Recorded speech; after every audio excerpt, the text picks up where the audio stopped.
No, you're fine. Okay, good. So, hello, everyone. Hello, LinkedIn, Facebook. Hello, YouTube. My name is Linda Murray Bullard. They call me the business plug. And so today we have a Father's Day special. Being a father is a task, right? Because you're given the chore of leading your family. And so today we're going to talk about the place where it appears that universally we could give dad some support, and that's on financial literacy. So today I have a guest who's joined me. But before I get to that, I need to tell you about the Building Your Own Business 12-week course that's coming up to help those who have a business idea in mind. They may or may not have been started yet, or you may have a business idea and you're struggling. The class is the Kauffman Foundation's Fast Track. We now have an open enrollment, and it's a 12-week course to help you to get a great overview of everything business. Now, with that done, with the housekeeping done, I'm ready to introduce my guest. So, hello, Rush, and I'm not going to mess your name up. No worries. How are you? I'm good, Miss. How you doing? Doing very well. So, tell us about Rush. Like my background? Yeah. Yeah, for sure. So, where do I start? So, I was born in Detroit, Michigan. I grew up in Brooklyn, New York. I moved to Brooklyn when I was about 2 years old. Like we were discussing earlier, I played football. So I started playing football when I was around like 10, 11 years old. Did that all the way through high school. Was able to parlay that into an opportunity to play collegiately at Cornell University. Played really 5 years there because I did a redshirt year. I had a great career, I had an amazing time, and um, toward the end of my career, when I was vetting out future career opportunities, there was really only one thing I wanted to do, and that was, continue to play at the next level like everybody else. But it was also impressed upon me to, make sure I have some level of professional development. So there was, one of our big donors on our team. His name is Matt Russo. He's the managing partner of the New York office for Northwestern Mutual. Um, Good family friend, and he reached out and offered me an internship with his firm for the summer. I interned there, and it kind of got my first taste of what I'm doing now. And fast forward about call it what is it, 5 years later? No, more 7 years later. 7 years later, you know, fully licensed financial advisor. We have our firm here in Atlanta. We manage about 6 billion in assets. We do life insurance, retirement planning, education planning, estate planning, all those good things. So, yeah, that's about me. So, the thing that you offer today, we're talking about dads, and we're talking about dads making the decisions to be financially sound, right? Because Hmm. he's the leader of the family. So, whatever happens to the family financial, most times is up to dad making great decisions. So, Right. if you are speaking to a new father, or somebody who's been a father for a while, but now they're ready to get their family's finances in order, what kind of conversation would that appear to be? Yeah, I mean, I would say that the biggest thing people can start doing is viewing your personal balance sheet as a corporate balance sheet. Hmm. And one of the, aside from, without getting too technical, driving shareholders value, like one of the biggest things that corporations or businesses focus on is growing top line revenue. So, how much money they bringing in the door.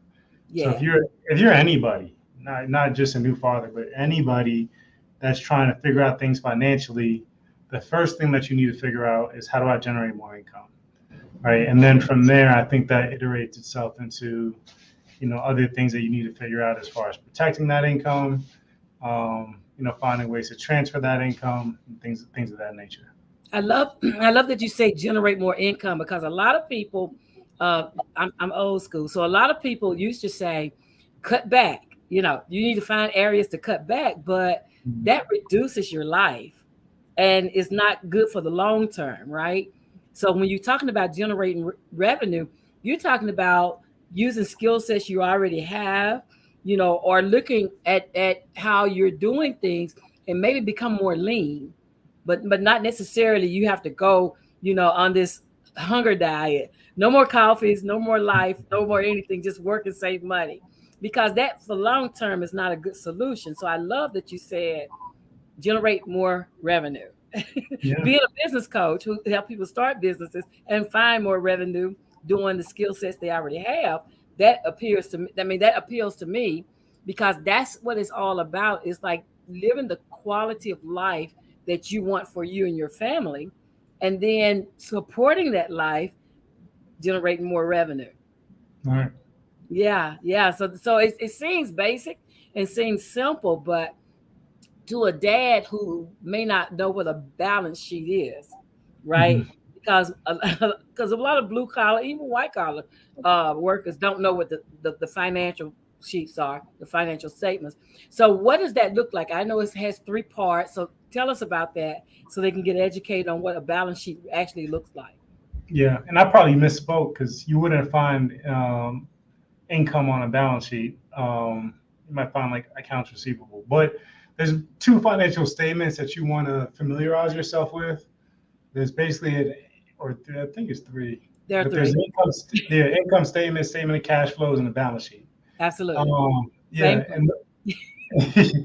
and those are and really, I mean, statement of cash flows, yes, it's important, but most of us don't have debt receivable. So the two things that a person can focus on is one with the income statement, how much am I making versus how much am I expensing for the household, um, and really with a major focus on the income portion. Hmm. Now you do want to have some sort of frugality financially, like you don't want to be out here buying, you know, Maybachs and all types of stuff that you really just can't afford.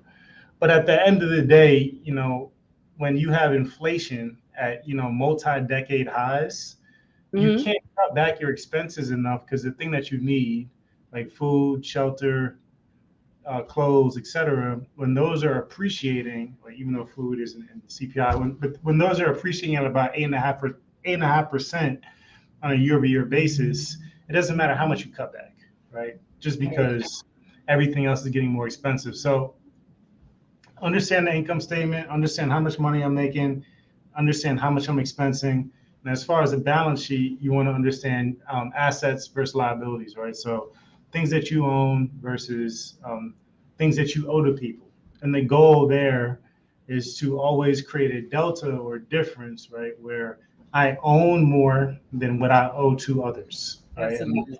And that's a good metric to see, or to just measure financial health, if you will. Absolutely. And I like getting the whole family involved, right? So, being a single mother of three grown sons, we just sit at the table and talk about the bills, Mhm. because that way I didn't want them to have unrealistic expectations Right. of what we're dealing with, All right? right. And so, and it also helps them to be frugal when they become the man of the house, because I had the three sons. So, Mhm. so yeah. So understanding that, like, that's a conversation. And does Northwest Mutual provide any financial literacy? I mean, vis-a-vis a relationship with an advisor, absolutely. Right. Okay. And Yes. so, yeah, so in the chat, you all have a way of getting in touch with Rush so that you can have those conversations. But thinking about, long-term, short-term goals, where you are now, looking realistically at where you are now, and then what do you want? Like, what are your goals? And helping to set that would be a great conversation, right? Yeah. Yeah. 100%. Yeah. If people out there, you have financial goals and milestones that you're striving for, or alternatively, let's say you've come into some money and you're trying to figure out what to do with it. Those are all things that we can have dialogue around. I love it. I love it. Because a lot of times people just, that's one weakness I see, even especially business owners. Um, Mhm. those same three statements, and I put them in the chat, the same three statements are what every business owner, I don't care if you're selling pencils or you're selling fish, needs to be aware of, because those are the things that we control when we're Yeah. making business decisions. And so it's just good business sense to at least Know those three. There are many more. There are many more formulas, but at least knowing those three. And so when you think about people, when you were talking about the balance sheet and thinking about the liabilities, and what you said was making sure we have more assets than liabilities. Like some of the things that we think about as liabilities, can you give us an idea of what that looks like? Yeah, a credit card, student loan, an auto loan, medical bill, pretty much anything that you owe somebody money is a Anything liability. that you owe somebody money. And Yeah. so let's talk about the assets portion of that. Mhm. What should they consider to be assets? Anything that pays you, I love it. right? It should I pay love you a it. dividend. It should pay you some level of interest. And so what about that car? Uh, it could be either or, right? I know some people, they're using Turo and certain services to make assets out of liabilities, right? So, Right. they might purchase a car, have a car note, which is a liability. But if that car note is able to produce monthly income, well, that's an asset to you, right? Absolutely. And there's multiples on that asset that you can measure out. So, it really just depends on its use and functionality. Absolutely. One of my business buddies, the Tories, actually use Turo, and I think they have like 9 vehicles now Yeah. that So, that they're renting out for people in order to mhm, make them an asset, right? exactly. And so things like that, it's like thinking about what do you already have that's of value that you're not really thinking about, well, how can I make this become something that pays me? Right. Yeah, so that right there will help you figure out what's in that balance sheet. Hmm. And so the cash flow statement, talking about how money comes in your house and where does it go once it gets in, what types of bills you're paying, where is it going? So keeping track of that can be an asset to everybody in the family. Like I said, my sons and I, we had that conversation once a month, and they Hmm. hated it, but we did it anyway.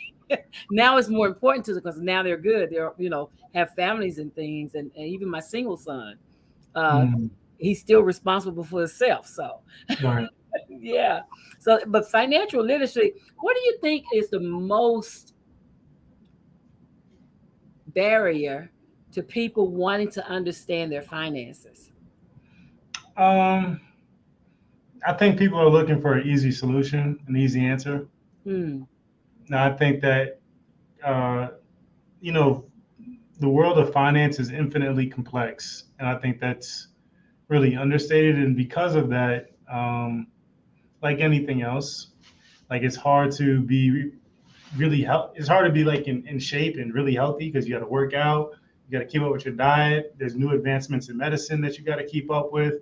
Well, that same corollary or analogy works in finance, right? Like, it's challenging to be financially healthy because one, you have to be disciplined with your money, but two, you have to be abreast of how money is changing and evolving over time and the different things that you can, attack and leverage from a financial perspective. So I think your original question, Linda, was well, your original question is what do people struggle the most with financial? Yeah, I think looking at it as an easy solution, Hmm. right? Or alternatively, finding something that works in the world of finance and just stopping there. Hmm. So like they say, hey, I got it, I'm good, I don't need to keep learning, etc. When in reality, you look at somebody like Warren Buffett, he's 91 years old and he's still rolling. He's Yeah. still trying Yeah. to learn new things and things like that. So I think those are probably the two biggest issues. Is one, um, people looking for the magic pill, and then two, when they do learn or begin to get a grasp on the financial world and the financial picture, you just stop. Hmm. Right? And so it's ever evolving, huh?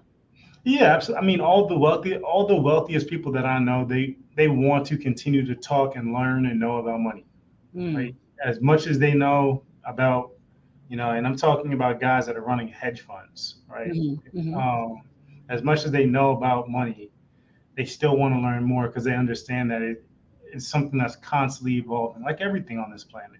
Absolutely. That's Yeah. because you look at the stock market, it changes daily, right? And Hmm. a lot of what we do is affected by how well or how badly it performs. And Right. so being able to look at that, like I used to look at that New York Stock Exchange page in the newspaper, Mhm. and it looked like code. Mhm. It looked That's like so code. cool. Yeah. Yeah, and to most people it looks like code, but my son, my middle son, found it interesting, Hmm. and so he decoded the codes. Hmm. Just investing time in learning. And I think another thing is people are afraid that it's too cumbersome or it's too hard. They think, well, all these numbers, because most people, I'm not a numbers person, I'm a words Yeah. person. But because I do what I do, it's important for me to know certain amount of numbers, right? And in fact, I teach people how to get their GED using math and science. So it's important for me to understand the numbers. But how can they break it down to where it's not so frightening? Because when people say math, like people that walk in our office and say math, they be like, I can't do the math. But we do a couple of problems and they're like, oh yeah, it's coming back. It's coming back. Yeah. I think just finding a place to get started. You just got to get started. You just got to do it. Um, like there's nothing that you will accomplish a high degree of proficiency Hmm. in a short period of time. Nothing. Yeah, There's yeah. nothing. And finances are inclusive of those, right? So I think people's first biggest issue is that they never get started. They spend their Hmm. whole life just working for money and never taking time to learn about it and how it works. And then secondly, to my earlier point, I think they figure out some part of it, but they don't continue to learn. Hmm. They don't continue to evolve and grow with it, and that's an issue too, right? Yeah, Because yeah.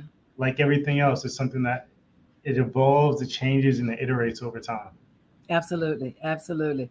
Well, I love this. This is a great conversation, and I think it's needed because, again, I wanted the fathers on Father's Day to Mhm. and men seem to have an innate talent for the numbers thing. That's probably Mhm. why you're leaders. That's probably why you're the leaders.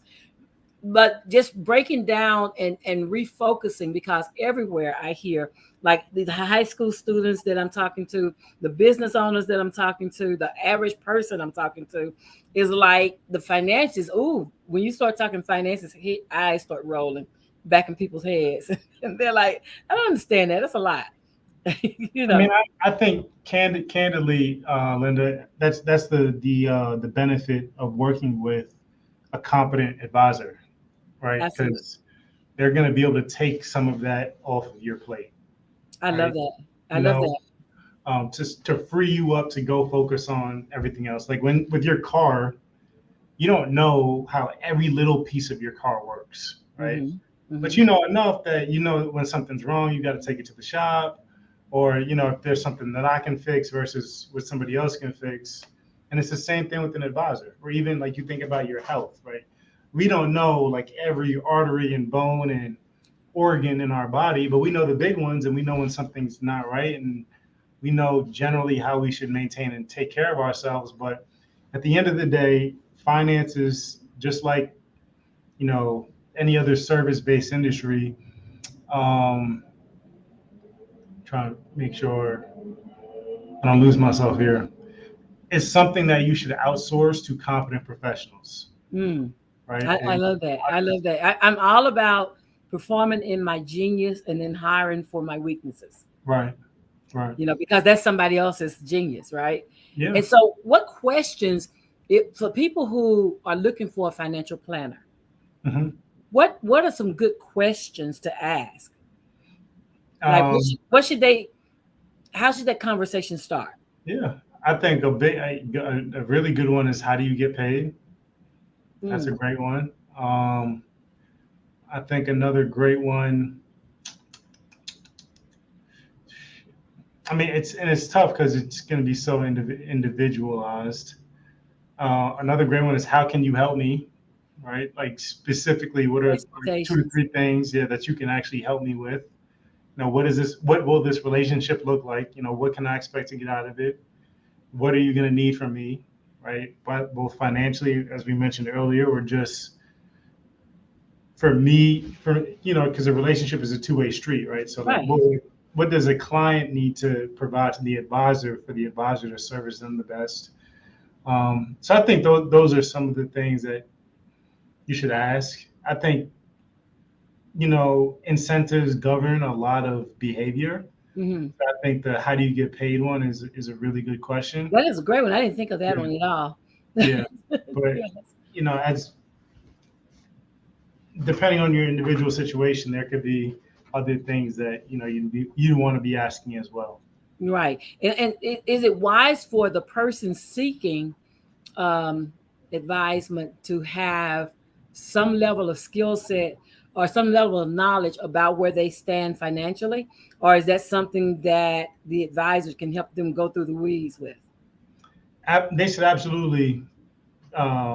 I mean, the advisor can help you, but you also want to come to the table with your own knowledge base for sure.